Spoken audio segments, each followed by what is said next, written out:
अस्सलाम वालेकुम रहमतुल्लाहि व बरकातुहू। Brothers and sisters in faith, क्या हाल है आप सबके? उम्मीद है आप सब खैरियत से होंगे। अल्लाह तबारक व तआला आपको सलामत रखे। तो स्वागत है आपका कुरान कॉन्ट्रडिक्शंस डिबंक्ड के तीसरे एपिसोड में।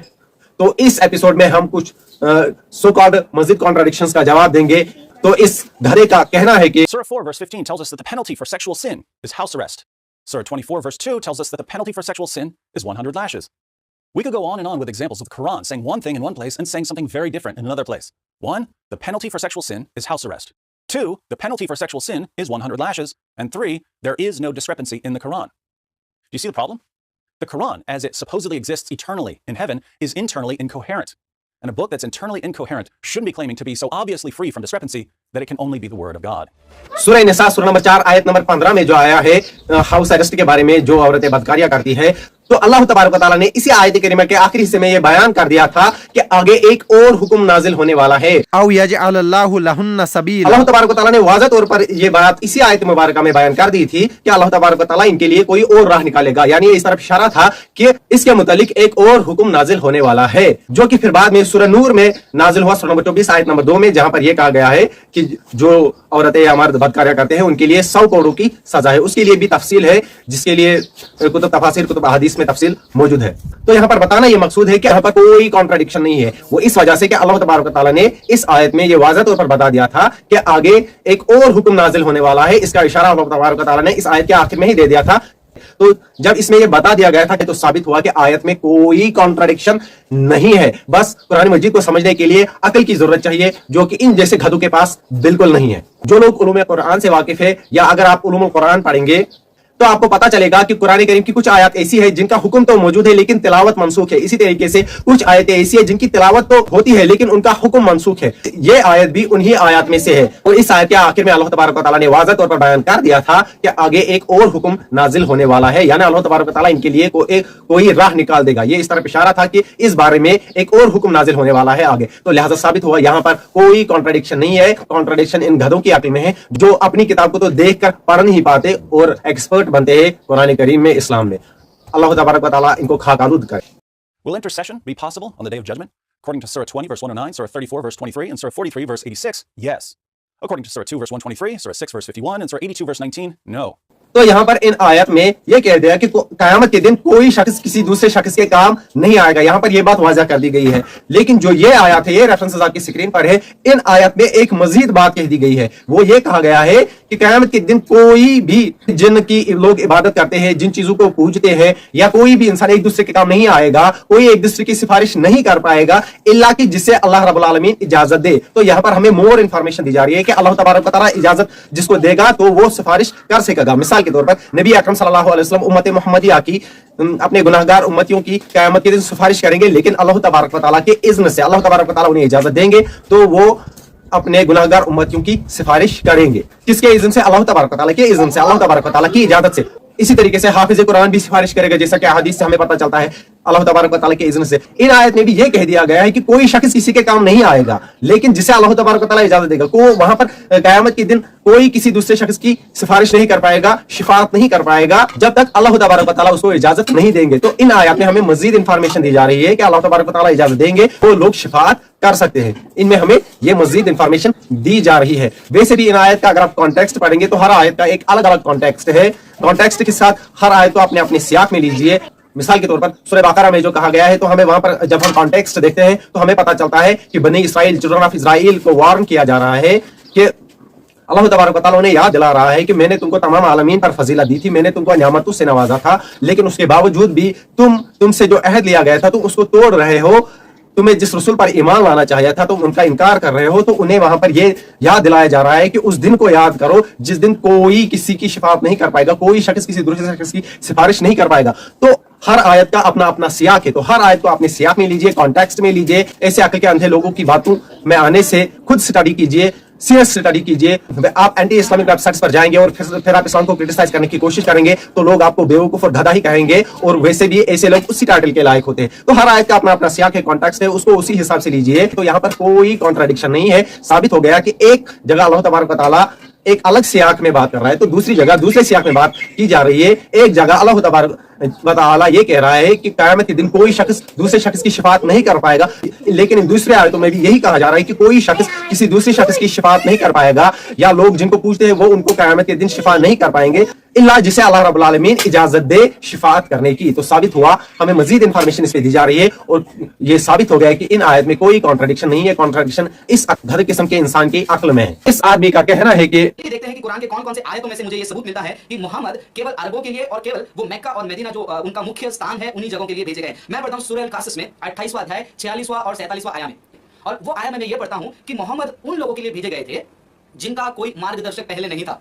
अब कौन है ये वो लोग? आप जानते हैं, मैं जानता हूं, ये वही लोग हैं, अरब लोग। अब ये आयत मुझे कहता है कि मोहम्मद उन्हीं लोगों के लिए भेजे गए थे जिनका पहला कोई वार्नर नहीं था, प्रॉफिट नहीं था, मैसेंजर नहीं था, पैगंबर नहीं था या नबी नहीं था, उनके लिए भेजा गया। लेकिन डॉक्टर जाकिर नाइक हमको कहना चाहते हैं पूरे मानव जाति के लिए। आप पूछ सकते हैं कि फ्रांसिस तुमने कुछ आयत बताए, डॉक्टर जाकिर नाइक ने भी तो कुछ आयत बताए, उनका रेफ्यूटेशन कहां पर है? उनका जवाब तुम क्यों नहीं देते? जी, उनका रेफ्यूटेशन मैं नहीं प्रस्तुत करूंगा क्योंकि मेरे नजरों में वो प्रतिवाद है, कॉन्ट्रडिक्शन है। एक वचन कहता है ऐसा और दूसरा वचन कहता है वैसा। सूरह नंबर 28 आयत नंबर 46 में जो कहा गया है, अल्लाह तबारक व तआला ने मोहम्मद रसूलुल्लाह सल्लल्लाहु अलैहि वसल्लम से कहा कि आप इन लोगों को डराए जिनके पास आपसे पहले कोई डराने वाला नहीं आया। तो इस आयत का मतलब ये है, अरब क्योंकि सैयदना इस्माइल अलैहिस्सलाम की औलाद में से इस्माइल अलैहिस्सलाम की नस्ल है। इब्राहिम अलैहिस्सलाम के दो बेटे थे, एक थे इस्माइल अलैहिस्सलाम और दूसरे थे इसहाक अलैहिस्सलाम। ये दोनों पैगंबर थे। इस्माइल अलैहिस्सलाम भी पैगंबर थे और इसहाक अलैहिस्सलाम भी पैगंबर थे। लेकिन इस्माइल अलैहिस्सलाम की औलाद में से उनकी जो नस्ल चली उनमें से कोई नबी नहीं आया सिवाय प्रॉफिट मोहम्मद सल्लल्लाहु अलैहि वसल्लम के। लेकिन इसहाक अलैहिस्सलाम की नस्ल से बहुत सारे नबी आए, जिनमें से उनके बेटे याकूब अलैहिस्सलाम भी थे। इसी तरीके से नबूवत का सिलसिला चलता गया, मूसा अलैहिस्सलाम भी, दाऊद अलैहिस्सलाम भी। तो ये सारे बनी इसराइल के जितने भी अंबिया है वो सैयदना इसहाक अलैहिस्सलाम की नस्ल से थे, जबकि इस्माइल अलैहिस्सलाम की नस्ल से कोई भी नबी नहीं हुआ था। इस्माइल अलैहिस्सलाम की नस्ल कौन है? इस्माइल अलैहिस्सलाम की नस्ल अहले अरब है, यानी उनके डिसेंडेंट्स से वो उन्हीं की औलाद है। तो उनकी औलाद में से कोई नबी नहीं आया सिवाय प्रॉफिट मोहम्मद सल्लल्लाहु अलैहि वसल्लम के। तो यहाँ इस आयत में यही कहा जा रहा है कि अहले अरब क्योंकि वो इस्माइल अलैहिस्सलाम की औलाद में से है, उनमें उनसे पहले कोई नबी नहीं भेजा गया जिस तरीके से बनी इसराइल में नबी भेजे गए। दूसरी अहम बात वो ये कि इस आयत में ये कहीं भी नहीं लिखा है कि प्रॉफिट मोहम्मद सल्लल्लाहु अलैहि वसल्लम को सिर्फ अरब्स के लिए भेजा गया है। अगर हमें ये वर्ड दिखा दे कोई भी कि तो इस आयत में ये कहा गया है कि प्रॉफिट मोहम्मद सल्लल्लाहु अलैहि वसल्लम को सिर्फ अरब या मक्का के लिए या वहां के आसपास के इलाकों के लिए ही भेजा गया है, सिर्फ वहां के लिए, तो हम मानने के लिए तैयार है। लेकिन यहाँ पर ऐसा कोई भी वर्ड नहीं है, यानी हसर का ऐसा कोई लफ्ज ही नहीं है जो इस बात की तखसीस करते कि प्रॉफिट मोहम्मद सल्लल्लाहु अलैहि वसल्लम को सिर्फ अरब्स के लिए भेजा गया। यहाँ पर यह नहीं कहा गया है कि सिर्फ उन लोगों के लिए भेजा गया है जिनके पास आपसे पहले डराने वाला कोई नहीं आया था। ये नहीं लिखा है आयत में कि सिर्फ उन लोगों के लिए भेजा गया है। नहीं, अगर ये लिखा होता तो तब हम मान लेते कि नाउज़ुबिल्लाह कुरान करीम में कॉन्ट्रडिक्शन है और प्रॉफिट मोहम्मद सल्लल्लाहु अलैहि वसल्लम सिर्फ अरब्स के लिए भेजे गए, जबकि इस आयत में ये लिखा ही नहीं है। तो ये इस आदमी का झूठ है, बल्कि ये वो लोग हैं जो अपनी बाइबल को मिसकोट करते हैं, तो कुरान मजीद को मिसकोट करके मुसलमानों को गुमराह करने की कोशिश तो ये बेशक कर सकते हैं। ये तो थे हमारी तरफ से मजीद 300 कॉल्ड कॉन्ट्रडिक्शंस का जवाब कुरान मजीद से। अब हमारी तरफ से बाइबल से मजीद 3 कॉन्ट्रडिक्शन पेश खिदमत है। बाइबल से हमारा contradiction number 1, Matthew chapter 28 verse 19 में जीसस क्राइस्ट अपने डिसाइपल्स को, हवारियों को हुक्म देते हैं, जाओ और सब कौमों को अपना शागिर्द बनाओ और उन्हें बाप, बेटा और रूहुल कुद्दुस के नाम पर बैप्टाइज करो। जीसस क्राइस्ट अपने डिसाइपल से ये कह रहे कि जाओ और सब कौमों को अपना शागिर्द बनाओ, लेकिन इसी के बरखिलाफ वो सो कॉल्ड रिजरेक्शन से पहले अपने ही डिसाइपल्स को कमांड दे चुके थे, go ye not unto the way of the gentiles rather go unto the lost sheep of the house of Israel, यानी गैर यहूदी कौमों की तरफ मत जाओ, लेकिन सिर्फ बनी इसराइल की खोई हुई भेड़ों की तरफ जाओ।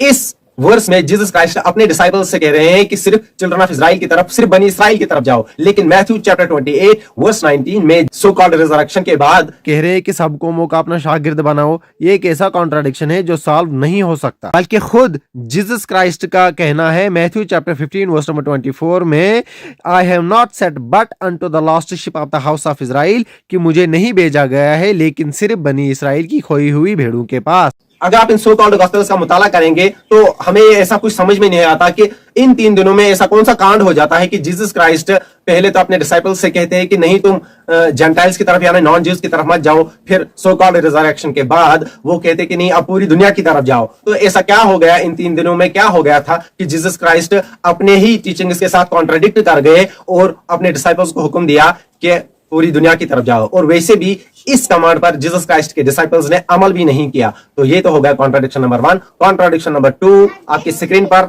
ये रहा। मैथ्यू चैप्टर 17 वर्स नंबर 1 के मुताबिक जीसस क्राइस्ट याकूब, यूहन्ना और पीटर को 6 रोज बाद पहाड़ पर दुआ करने के लिए ले गया, जबकि ल्यूक चैप्टर 19 वर्स नंबर 28 के मुताबिक वो 8 रोज बाद उन्हें पहाड़ पर दुआ करने के लिए ले गया। हवाला आपकी स्क्रीन पर है। हमें बताइए इस कॉन्ट्राडिक्शन का क्या हल है। ये एक ऐसा कॉन्ट्राडिक्शन है जो सॉल्व नहीं हो सकता। मैथ्यू चैप्टर 17 वर्स नंबर 1 के मुताबिक 6 दिन बाद वो पहाड़ पर, यसू पहाड़ पर उन्हें दुआ करने के लिए ले गया था, जबकि ल्यूक चैप्टर 9 वर्स नंबर 28 के मुताबिक वो 8 रोज बाद उन्हें पहाड़ पर दुआ करने के लिए ले गया। तो हमें बताइए कि इस कॉन्ट्राडिक्शन का क्या कोई हल है। ये एक ऐसा कॉन्ट्राडिक्शन है जो सॉल्व नहीं हो सकता। ल्यूक चैप्टर 2 के मुताबिक Jesus Christ was born during the Roman census of 6 AD when Quirinius was the governor of Syria, जबकि मैथ्यू के मुताबिक जीसस क्राइस्ट इससे 10 साल पहले ही पैदा हो गए थे। कि Jesus Christ was born during the reign of King Herod the Great, जो कि इस सेंसस के पहले ही हुआ था। तो हमें बताइए कि इस कॉन्ट्राडिक्शन का क्या कोई हल निकाल सकता है। मुझे उम्मीद है कि इसका हल कोई नहीं निकाल सकता। ये ऐसे कॉन्ट्राडिक्शन है जो कभी भी सॉल्व नहीं हो सकते। ल्यूक चैप्टर 2 के मुताबिक वो रोमन सेंसस के दौरान जीसस क्राइस्ट पैदा हुए थे जब क्विरिनियस शाम का गवर्नर था, जबकि मैथ्यू के मुताबिक जीसस क्राइस्ट पैदा हुए थे जब हेरोद द ग्रेट किंग था।